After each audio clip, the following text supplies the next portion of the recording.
ذکر سبحان اللہ والحمد للہ ولا الہ الا اللہ واللہ اکبر لا حول ولا قوت الا باللہ، یہ بھی لازم کر لیں۔ اس کی بھی اتنی فضیلت ہے کہ صحیح احادیث میں سب سے زیادہ جس ذکر کی فضیلت بیان ہوئی ہے، جس ذکر کے متعلق سب سے زیادہ حدیثیں ملتی ہیں، وہ یہ ذکر سبحان اللہ۔ میرے ساتھ پڑھے گا سبحان اللہ والحمد للہ ولا الہ الا اللہ واللہ اکبر لا حول ولا قوت الا باللہ۔ یہ عرش کے خزانوں میں سے خزانہ ہے، جنت کے خزانوں میں سے خزانہ ہے، جنت کے باغوں میں سے ایک باغ ہے، بڑا بہترین ذکر ہے۔ اور تیسرا ذکر جو ہم نے کثرت کے ساتھ کرنا ہے اور سب سے زیادہ پڑھنا ہے، وہ ہے سبحان اللہ و بحمدہ سبحان اللہ العظیم۔ پڑھیں میرے ساتھ سبحان اللہ و بحمدہ سبحان اللہ العظیم۔ یہ ذکر تین، ان کو بہت زیادہ کثرت سے پڑھیں۔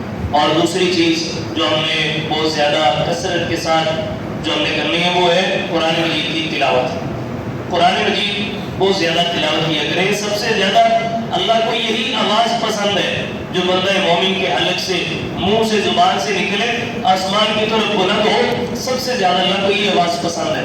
تو ہم نے انشاءاللہ رحمان کے قریب ہونا ہے، اللہ تعالیٰ کا قرب حاصل کرنا ہے، اللہ تعالیٰ کی محبت اور پیار کو حاصل کرنا ہے۔ سب سے زیادہ محبت اور پیار سے اللہ یہ آواز سنتے ہیں جو ہماری زبان سے قرآن کی آیات، قرآن کی سپارے، قرآن کی صورتیں نکلتی ہیں۔ تو ہم نے انشاءاللہ قرآن پڑھنا ہے بہت زیادہ۔ تیسری چیز امام الانبیاء جناب محمد رسول اللہ صلی اللہ علیہ وسلم پہ ہم نے درود السلام پڑھنا ہے، صبح شام پڑھنا ہے، دن رات پڑھنا ہے، ساری زندگی پڑھنا ہے۔ میری بیوی پڑھے، میرے بچے پڑھے، میری بیٹیاں، میرے بیٹے، سارے گھر والے مل کے پڑھے۔ کیا مجال ہے کسی دکھ، بیماری، تکلیف، مصیبت، آفت کی، کسی بھی غم کی، کسی بھی درد کی کیا مجال ہے؟ اس گھر میں ڈیرا جمائے جہاں پہ پیارے نبی صلی اللہ علیہ وسلم کے درود السلام پڑھا جاتا ہو۔ یہ ہو ہی نہیں سکتا کہ درد اور درود، دکھ اور درود اکٹھے ہوں۔ جہاں درود السلام کی بارش ہو وہاں رحمتوں برکتوں کی بارش ہوتی ہے، وہاں پہ دکھ، پریشانیاں، بیماریاں، مصیبتیں اور تکلیفیں نہیں جمع ہوتی۔ یہ ہمارے پر جو مسائل، مشکلات میں ڈیرے جمائے ہو نا، ہمارے کاروبار میں، ہمارے گھر میں، ہماری زندگی میں، اس کی ایک بہت بڑی وجہ یہ ہے کہ ہم نے نبی رحمت صلی اللہ علیہ وسلم پہ درود السلام پڑھنا چھوڑ دیے۔ کل بھی میں نے کہا تھا، آج بھی کہہ رہا ہوں، آپ نے جب اپنے آپ کو اللہ تعالیٰ کی رضا کے لیے درود السلام پڑھنے کی طرف مائل کرنا ہے نا، تو سب سے اوپر آپ نے ایک چیز رکھنی ہے کہ بات اللہ نے کہاں سے شروع کی ہے؟ ان اللہ وملائکتہ یصلون علی النبی، اللہ بھی اور اس کے فرشتے بھی جناب محمد رسول اللہ صلی اللہ علیہ وسلم پہ درود بھیجتے ہیں۔ یا ایھا الذین آمنوا، اے ایمان والو، صلوا علیہ وسلموا تسلیما، تم بھی پیارے نبی صلی اللہ علیہ وسلم پہ درود بھیجو، سلام بھیجو۔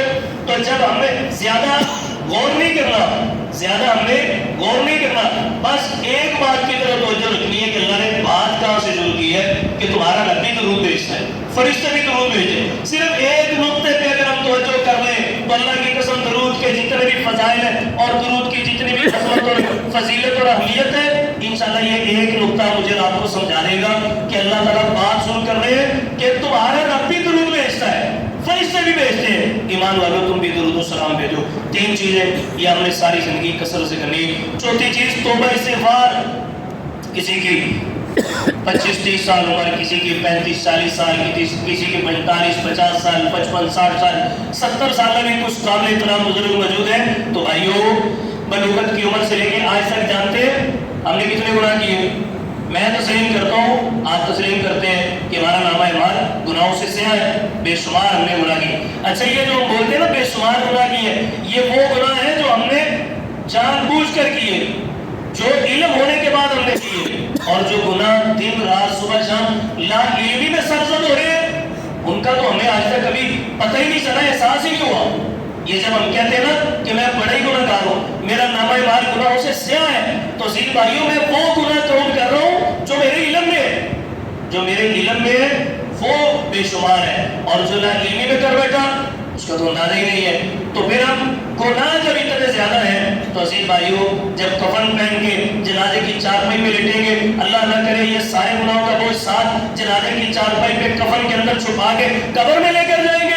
نہیں، اللہ تعالیٰ غفور رحیم ہے، اللہ تعالیٰ رحمان ہے، اللہ تعالیٰ ستار العیوب ہے، غفار الذنوب ہے۔ اللہ عیبوں کو چھپا رہے ہیں نا، آج تک میرے کتنے عیب، آپ کے کتنے عیب اللہ نے چھپائے ہوئے ہیں، معاشرے میں، خاندان میں، قوم قبیلے میں اللہ نے عزتوں سے مالا مال کیے ہوئے، اور میرا رحمان میرا رب اگر پردے اٹھا لے تو ہم میں سے کوئی بھی معزز نہ ہو، کوئی بھی عزت والا نہ ہو، سارے رسوا ہو جائیں، وہ تو ستار العیوب ہے، عیب اس نے چھپائے ہوئے ہیں۔ ہمیں اللہ نے عزت دی ہے معاشرے میں، خاندانوں میں، محلے میں، اور ہماری جہاں جہاں ہمارا اٹھنا بیٹھنا ہے اللہ نے پردے رکھے، وہ غفار الذنوب بھی ہے، گناہوں کو معاف کرنے والا ہے، استغفار کرے۔ نبی رحمت صلی اللہ علیہ وسلم فرمایا جس کا دل کرتا ہے کہ قیامت کے دن وہ اپنا نامہ اعمال دیکھ کر خوش ہو جائے تو فرمایا زیادہ سے زیادہ توبہ استغفار لکھوا لو نامہ اعمال میں۔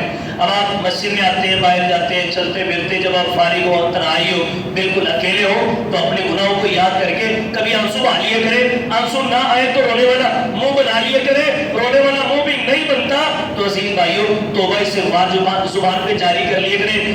آج تک گناہ جو ہو گئے ان کی اللہ سے معافی مانگنی ہے، آئندہ گناہوں سے بچنا ہے، انشاءاللہ کوشش کرنی ہے، کہیں انشاءاللہ۔ تو نبی رحمت صلی اللہ علیہ وسلم فرمایا جو بندہ بھی اپنے اوپر من لازم الاستغفار جعل اللہ له من كل ضيق مخرجا ومن كل هم فرجا ويرزق من حيث لا يحتسب، فرمایا جو اپنے اوپر لازم کر لیتا ہے استغفار کو اللہ اس کو ہر مصیبت سے، ہر غم سے نکال دیتے ہیں اور اس کو وہاں سے روزی دیتے ہیں جہاں سے بندے کا گمان بھی نہیں ہوتا۔ بے حساب رزق چاہیے، سب سے بڑا دنیا کی زندگی میں معاشی مسئلہ تھا، اس کا حل چاہتے ہیں تو عزیز بھائیو استغفار۔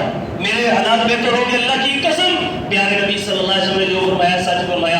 اللہ کے نبی کہتے ہیں تم استغفار اپنے پر لازم کر لو، اللہ وہاں سے روزی دے گے جہاں سے بندے کا گمان بھی نہیں ہوتا۔ انشاءاللہ رزق کے سارے دروازے میرا رب رحمان کھول دے گا، صرف استغفار لازم کر لیں۔ جو گناہ ہو گئے ان کی اللہ سے معافی مانگتے رہے، آئندہ گناہوں سے بچنے کی کوشش کرتے رہے۔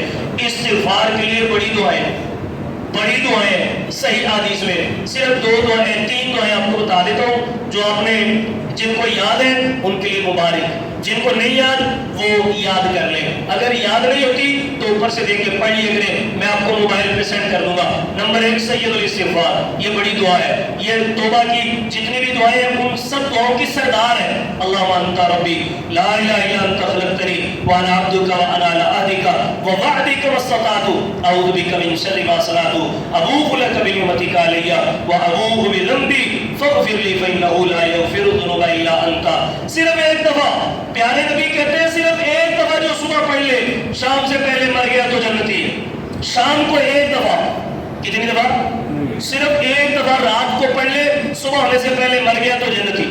سبحان اللہ، جو دعا ایک دفعہ اللہ سے معافی مانگنے کے لیے پڑھ رہے ہیں جنت کی بشارت ہے، اور جو گناہگار یہ دعا بار بار پڑھے اللہ تعالیٰ بڑی رحمت کریں گے۔ دوسری دعا اللہم انی ظلمت نفسی ظلما کثیرا ولا یغفر الذنوب الا انت فاغفر لی مغفرۃ من عندک وارحمنی انک انت الغفور الرحیم۔ ابو بکر صدیق کہتے ہیں اللہ کے نبی نماز کے اندر اللہ سے معافی مانگو، کون سی دعا پڑھوں؟ فرمایا یہ دعا پڑھو۔ تیسری دعا پیارے نبی صلی اللہ علیہ وسلم نے فرمایا جو بندہ پڑھے استغفر اللہ العظیم الذی لا الہ الا هو الحی القیوم واتوب الیہ، فرمایا میدان جہاد سے پیٹ پھیر کے بھاگا بھی ہوا ہو اللہ اس کو معاف کر دے۔ یہ اتنی عظیم دعا ہے، یہ 3 دعائیں کبھی نہ بھولیں، کبھی نہ چھوڑیں، ان کو کثرت سے پڑھیں۔ آج کے درس کی آخری بات عزیز بھائیو، 5ویں چیز جو ہم نے اپنے پر لازم کرنی ہے فرائض کے علاوہ جس کی ہم نے کثرت کرنی ہے وہ ہے دعا۔ دعا کیا کریں۔ ہم نے اہل حدیث بھائیوں کو صحیح حدیث کی روشنی میں سمجھایا کہ فرض نماز کے بعد اجتماعی دعا صحیح حدیث سے ثابت نہیں ہے، تو ہمارے بھائیوں نے انفرادی بھی چھوڑ دی۔ اور بھائیوں انفرادی دعا فرض نماز کے بعد قبول ہوتی ہے، ضرور ہوتی ہے، اللہ کی رحمت سے قبولیت کا وقت ہوتا ہے۔ کوئی بھی نیک عمل کرنے کے بعد اللہ سے دعا کرے تو دعا قبول ہوتی ہے۔ فرض نماز تو دین اسلام میں سب سے بڑی عبادت ہے، تو جب ہم فرض نماز پڑھ کے اللہ سے انفرادی دعا مانگیں گے قبول نہیں ہوگی۔ اجتماعی دعا صحیح حدیث سے ثابت نہیں ہے۔ ہم میں سے کتنے نمازی بھائی ہیں جو سلام پھیر کے مسجد میں انفرادی دعا کر کے پھر جاتے ہیں؟ عزیز بھائیو یہ بھی اپنے پر لازم کریں، دعا کیا 5 نمازیں نا ہر نماز کے بعد دعا کیا کریں۔ بلکہ میں تو یہ کہتا ہوں دعا اللہ کو اتنی پسند ہے، اتنی پیاری ہے، حدیث کہتی ہے الدعاء هو العبادہ، دعا ہی عبادت ہے۔ فرض پڑھ کے ہاتھ اٹھا لیں، سنتیں پڑھ کے ہاتھ اٹھا لیں، نوافل پڑھ کے ہاتھ اٹھا لیں، ہر نماز کے بعد ہاتھ اٹھا کے نا چاہے 1-2 منٹ کی دعا کریں، دعا ضرور کیا کریں۔ اچھا اگر ہاتھ اٹھانے میں آپ محسوس کرتے ہیں اگر ریاکاری دکھلاوا اللہ نہ کرے یا اس طرح کا کوئی شبہ ہے کہ یار میں ہر نماز کے بعد ہاتھ اٹھا کے دعا مانگنا، نمازی دائیں بائیں دیکھیں گے تو میرے اندر اخلاص، اگر اس طرح کا کچھ ہے تو ہاتھ اٹھائے بغیر بھی دعا جائز ہے۔ آپ سلام پھیر کے نماز کے بعد کے مصنوع اذکار کریں، اس کے بعد اللہ کی رضا کے لیے انفرادی طور پر ہاتھ اٹھائے بغیر ہی دعا پڑھیں۔ دعائیں بہت زیادہ ہیں، ماں کے لیے، باپ کے لیے، بہنوں کے لیے، بھائیوں کے لیے، بیوی کے لیے، بچوں کے لیے، اور ننیال ددیال کے لیے، سسرال کے لیے، غزہ کے، فلسطین کے مظلوم مسلمانوں کے لیے، بیماروں کے لیے، فوج سلطان کے لیے، اور کتنی دعائیں ہم نے اللہ سے مانگنی ہے اپنے کاروبار کے لیے۔ اتنا کچھ رب رحمان سے لینا ہے لیکن مانگنے کے لیے ہاتھ ہی نہیں اٹھاتے، زبان ہی نہیں لاتے۔ تو دعا کیا کرے سب کے لیے، ایک دعا کبھی نہ چھوڑے۔ دعائیں بے شمار ہیں، دعائیں بے شمار ہے، ایک دعا کبھی نہ چھوڑے، ساری زندگی اپنے پر لازم کر لے۔ ابھی یہ آخری بات ہے آج کے درس کی، وہ دعا میرے ساتھ مل کے پڑھے ذرا۔ ربنا آتنا فی الدنیا حسنہ وفی الآخرۃ حسنہ وقنا عذاب النار۔ انس رضی اللہ تعالیٰ کہتے ہیں میں نے 10 سال پیارے نبی صلی اللہ علیہ وسلم کی خدمت کی، مجھے لوگ پوچھتے تھے اللہ کے نبی سب سے زیادہ کون سی دعا مانگتے تھے؟ تو حضرت انس کہتے ہیں میں نے قریب ہو کر بڑی دفعہ محسوس کیا، غور کیا، پیارے نبی صلی اللہ علیہ وسلم سب سے زیادہ یہ دعا پڑھتے تھے، ربنا آتنا فی الدنیا حسنہ وفی الآخرۃ حسنۃ وقنا عذاب النار۔ یا اللہ اپنی رحمت سے ہماری دنیا بھی بہتر کر دے، ہماری آخرت بھی بہتر کر دے، وقنا عذاب النار۔ یا اللہ ہمیں جہنم کی آگ کے عذاب سے محفوظ فرما۔